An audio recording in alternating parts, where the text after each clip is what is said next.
Kembali bersama kami di Breaking News Metro TV, kami masih memberikan informasi seputar proses penggeledahan yang dilakukan oleh penyidik Polda Metro Jaya terhadap sejumlah rumah Firly Bahuri, baik rumah Firly yang berlokasi di Villa Galaksi Bekasi, Jawa Barat, dan juga rumah Firly yang berlokasi di Jalan Kertanegara, Jakarta Selatan. Kita masih tergabung dengan Koordinator Masyarakat Anti Korupsi Indonesia, Mas Boyamin Saiman. Mas Boyamin, melihat rekam jejak Firly yang kerap kali dilaporkan ke Dewas KPK dan adanya dugaan pelanggaran kode etik yang dilakukan oleh dirinya, bagi Maki sendiri apakah yakin memang pemerasan itu memang ada?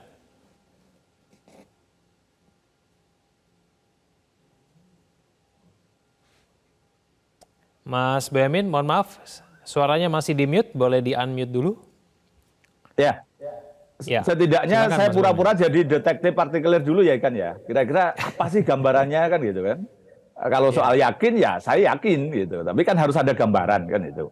Nah, ada kegiatan Kementerian Pertanian melakukan kerjasama dengan KPK untuk pendampingan kegiatan ya. Kegiatan otomatis ya tender, keuangan, proyek dan lain sebagainya, izin atau apa gitu.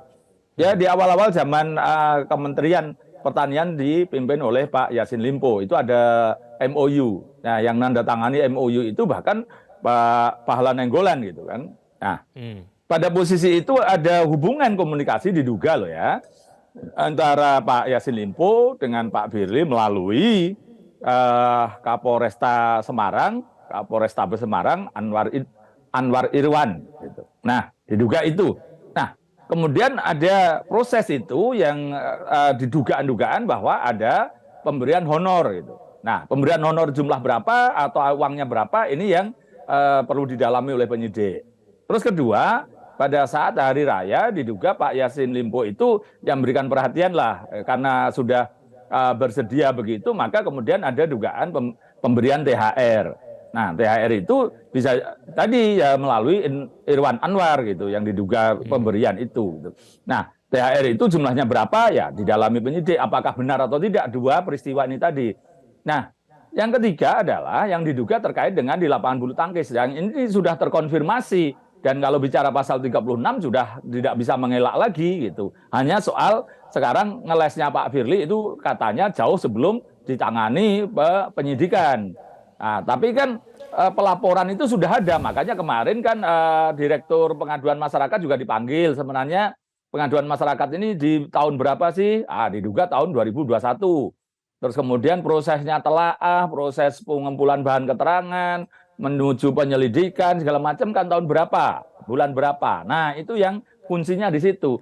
Kalau itu betul-betul sudah dilaporkan pada pimpinan bahwa ada dugaan penyalahgunaan keuangan baik proyek, baik izin, baik kepegawaian gitu kan 3 klaster waktu itu kan.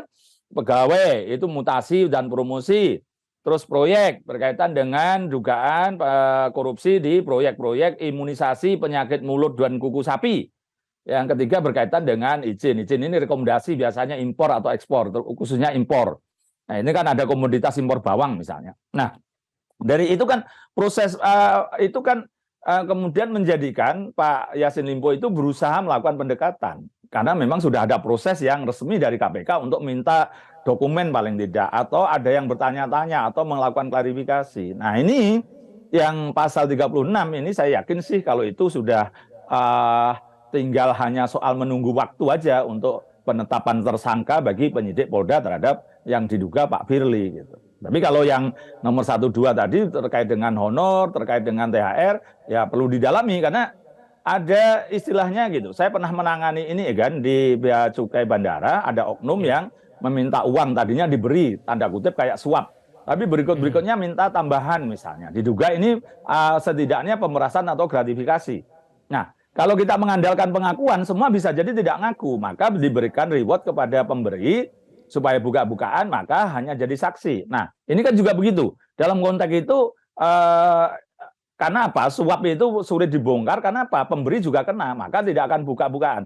Nah, kalau ini kemudian pemberi itu diberikan imunitas kekebalan hanya jadi saksi, maka akan buka saat terang-terangnya.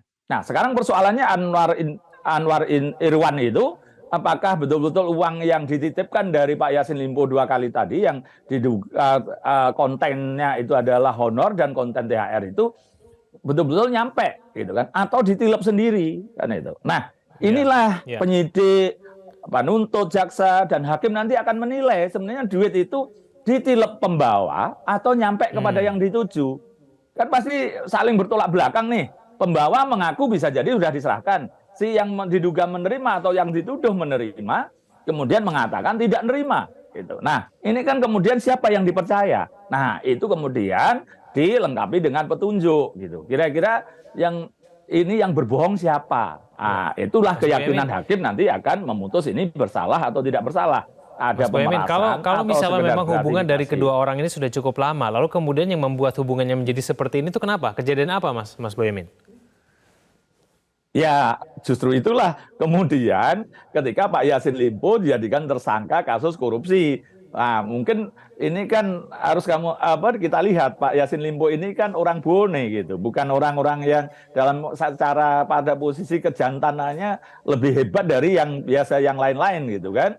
Nah, itu ketika orang lain yang diduga diperas dan kemudian tetap diproses itu takut karena apa? Nanti dituntut tinggi atau juga dibongkar yang lain-lain atau bahkan dikenakan pencucian uang, bisa kena keluarganya, maka pada diam. Nah, Pak Yassin Limpo kemudian ini, loh, saya itu sudah pengertiannya sudah melobi, sudah mengeluarkan duit melalui ponakannya, misalnya begitu, kok tiba-tiba tetap jadikan tersangka. Mungkin jengkel, lebih tinggi lagi marah gitu. Ya udah, saya masuk penjara, kamu juga masuk penjara. Udah sama-sama merasakan penjara, kena di proses kasus korupsi. Kira-kira gitu. Jadi akhirnya pada posisi begini dan dugaan-dugaan itu ada majalah Tempo misalnya mengungkap dokumen itu sudah di mejanya Pak Firly tapi untuk penyidikan itu agak lama. Ketika baru ke Korea Selatan baru kemudian ditandatangani oleh pimpinan yang lain. Nah, inilah kemudian hubungan baik tadi menjadi renggang karena ya ternyata tanda kutip mohon maaf bahasanya tidak komit gitu. Meskipun ini komitmen dalam hal jelek gitu. ya udah inilah dari sisi itu kadang-kadang kita kan selalu saya katakan membongkar korupsi itu dari sisi idealis itu hanya 5-10%.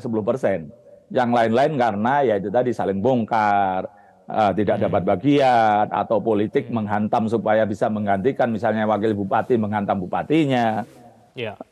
Ada juga yang selingkuh, pacaran putus, itu ada juga yang begitu. Jadi inilah yang justru kita diuntungkan dari proses-proses yang di luar idealisme itu. Boyamin dan KPK, polisi, jaksa itu dalam membongkar korupsi itu sebenarnya enggak hebat-hebat amat itu. Tapi karena kemudian ya itu tadi atau faktor internal yang membocorkan dan kemudian menceritakan apa adanya karena tidak dapat bagian atau disingkirkan atau macam-macam lah faktor-faktor yang lain itu, Egan. Oke, kita jeda kembali, Mas Boyamin. Pemirsa jangan kemana-mana, kami akan kembali.